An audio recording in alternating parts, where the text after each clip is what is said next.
यानी कि एक समर जाति का आदमी लोअर कास्ट की स्त्री के योनि में अपना लिंग इसलिए नहीं रखेगा क्योंकि वो निम्न जाति से आती है, और इसलिए ये माना जाए कि उस निम्न जाति से आने वाली महिला का बलात्कार समर जाति वाले व्यक्ति ने नहीं। एक साक्षात्कार में उनसे पूछा गया कि क्या दोबारा फूलन देवी बनकर या स्त्री बनकर आना चाहती हैं? उन्हें कहा नहीं, मैं किसी भी रूप में यहाँ पर जन्म लेना चाहूंगी, लेकिन स्त्री बनकर नहीं आना चाहूंगी, क्योंकि स्त्री ऊपर से दलित जाति से आने वाली स्त्री और ऊपर से सामाजिक न्याय की लड़ाई लड़ते लड़ते अंततः वीर गति को प्राप्त हुई, उनको सामाजिक न्याय नहीं मिला। आपके पास किसी तरह का इंपीरिकल डाटा नहीं है फॉर 10% EWS, क्योंकि बेसिकली उसका नाम जो दिया गया है ऑफिशियली इकोनॉमिक वीकर सेक्शन, उसका नाम है समर जाति के लिए आरक्षण। में तमाम मेरे साथी और वरिष्ठ वक्तागण इतना कुछ इस विषय पर बोल चुके हैं, तो मेरे पास बोलने के लिए जो बचता है वो मेरा लिटरेरी एक्यूमेन है। मैं संक्षिप्त में इसलिए भी बोलूंगी क्योंकि मैं चाहती हूँ कि हम सब रतनलाल जी को और लक्ष्मण यादव जी को ज्यादा सुने।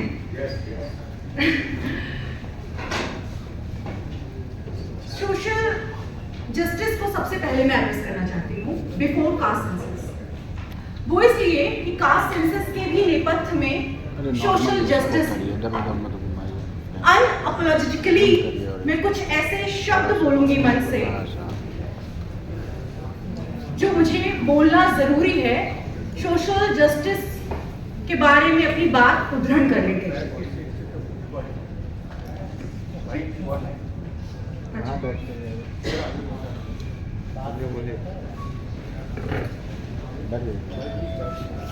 आपको याद होगा भगवती देवी का केस, राजस्थान हाई कोर्ट ने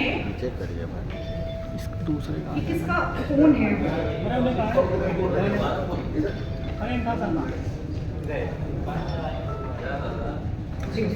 ठीक है, कोई बात नहीं। एक स्टेटमेंट उद्धरण हुआ राजस्थान हाई कोर्ट की तरफ से, जहां कहा गया a member of the higher caste can not rape a lower caste women because of reason of purity. मैं अपनी साहित्यिक भाषा या अपनी पत्रकारिता की भाषा में कहूं तो यानी कि एक समर जाति का आदमी लोअर कास्ट की स्त्री के योनि में अपना लिंग इसलिए नहीं रखेगा क्योंकि वो निम्न जाति से आती है, और इसलिए ये माना जाए कि उस निम्न जाति से आने वाली महिला का बलात्कार समर जाति वाले व्यक्ति ने नहीं किया है। ये बात मैं इसलिए कह रही हूं कि ताकि आप समझें कि क्यों जरूरी है कास्ट। दूसरा उदाहरण मैं देना चाहूंगी वीरांगना फूलन देवी का। एक साक्षात्कार में उनसे पूछा गया कि क्या दोबारा फूलन देवी बनकर या स्त्री बनकर आना चाहती हैं? उन्हें कहा नहीं, मैं किसी भी रूप में यहाँ पर जन्म लेना चाहूंगी, लेकिन स्त्री बनकर नहीं आना चाहूंगी, क्योंकि स्त्री ऊपर से दलित जाति से आने वाली स्त्री और ऊपर से सामाजिक न्याय की लड़ाई लड़ते लड़ते अंततः वीर गति को प्राप्त हुई, उनको सामाजिक न्याय नहीं मिला। जड़ें कितनी गहरी हैं इस पर तमाम साथी लोग बात कर चुके हैं। प्रियांशी, जब आप बात कर रही थी, अपना इनिशियल स्टेटमेंट दे रही थी, तो आप बार बार मेजर्स की बात कर रही थी। कास्ट सेंसस किस लिए जरूरी है, किस मेजर्स के लिए जरूरी है। मुझे पीटर ड्रकर का एक स्टेटमेंट याद आया। Peter Drucker Austrian American management counsellor रहे हैं, 2005 में उनका देहांत हो गया। उनका स्टेटमेंट था, what gets measures gets managed. तो आप जातिवाद से कैसे लड़ाई लड़ेंगे जब आपके पास जातिगत आधारित आंकड़े नहीं है।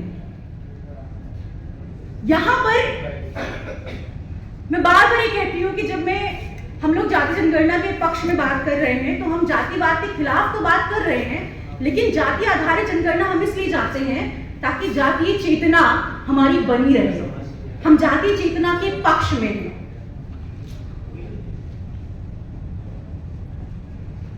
क्योंकि मेरा साहित्यिक एक्यूमेन है, तो मुझे डॉक्टर तुलसीराम जी की आत्मकथात्मक जो 2 वॉल्यूम में है, पहला मुर्धैया, दूसरा मणिकर्णिका।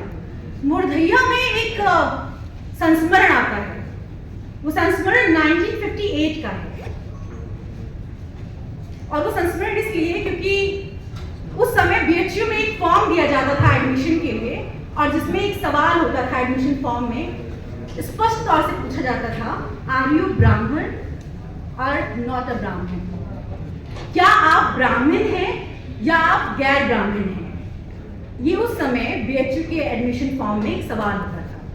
उस समय इस सवाल का बहुत विरोध हुआ, कमिटीज बैठी, कई लोग बर्खास्त हुए, दक्षिणवाद का आरोप लगा, क्षेत्रीयतावाद का आरोप लगा, और एक उस समय के तत्कालीन शिक्षा मंत्री थे कालू श्रीमाली जी, उन्होंने मुदालिया कमीशन भी बिठाया, जिसके तहत तमाम उस समय के जो पढ़ाने वाले शिक्षक थे, जिसमें नामवर सिंह जी थे, हजारी प्रसाद द्विवेदी थे, राजबली त्रिपाठी जी थे, तमाम लोग बर्खास्त भी किए गए।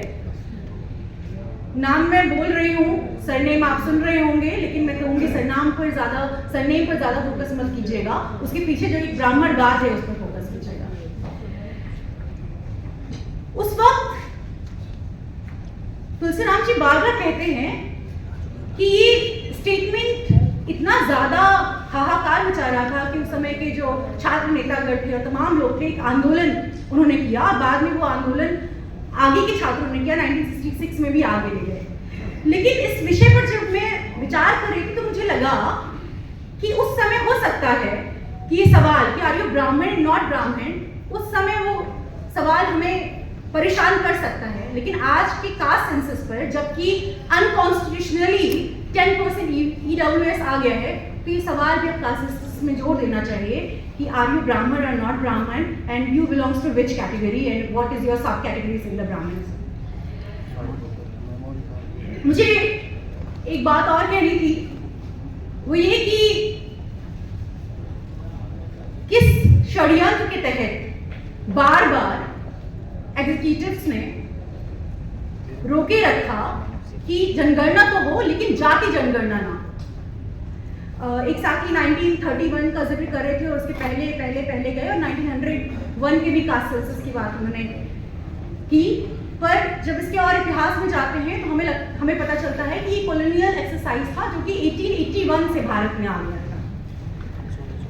तो उस वक्त से वो जाति जनगणना कर रहे थे, और 1931 के बाद ये खत्म हो गया, और हमारे पास जो एक सो कॉल्ड डाटा है वो 1931 का है, जिसके बेस पर हम ओबीसी आरक्षण करते हैं।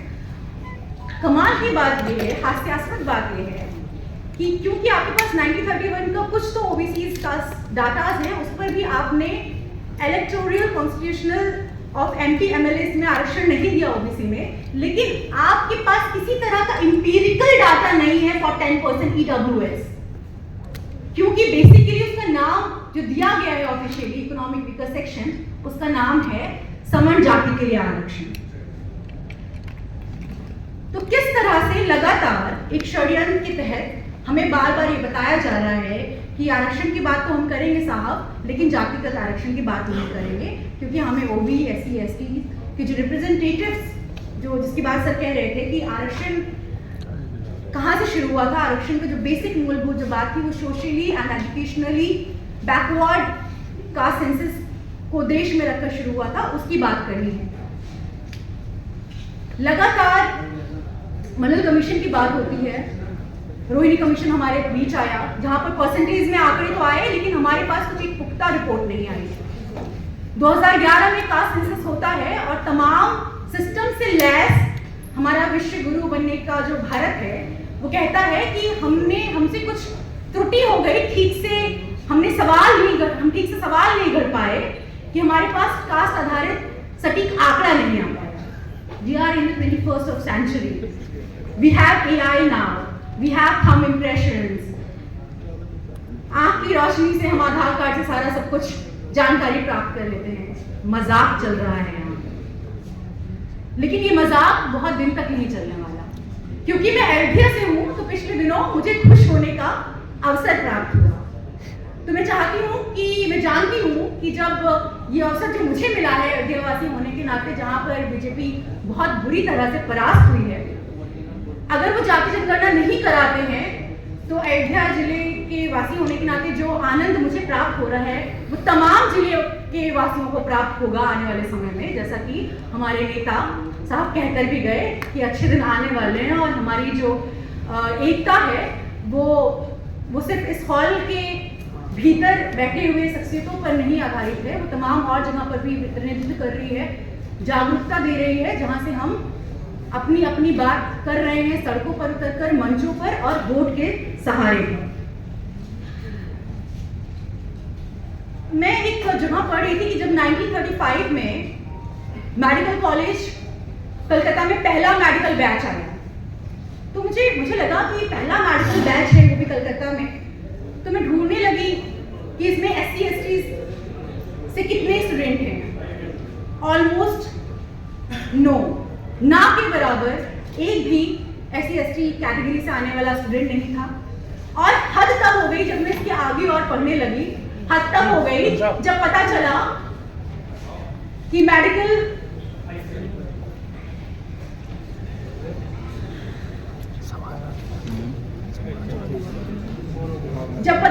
मेडिकल कॉलेज में एनाटॉमी की क्लासेस नहीं हो रही है। एनाटॉमी की मतलब समझते हैं ना आप?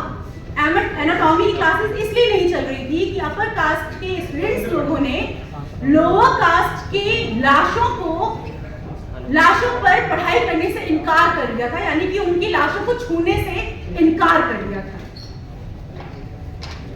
ऐसी स्थिति में कास्ट सेंसस क्यों ना हो, ऐसी स्थिति में जाति जनगणना क्यों ना हो।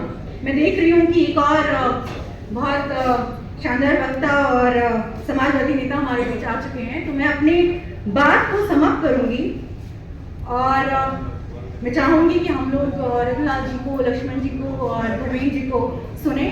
जय समाजवाद, जय भीम। Thank you.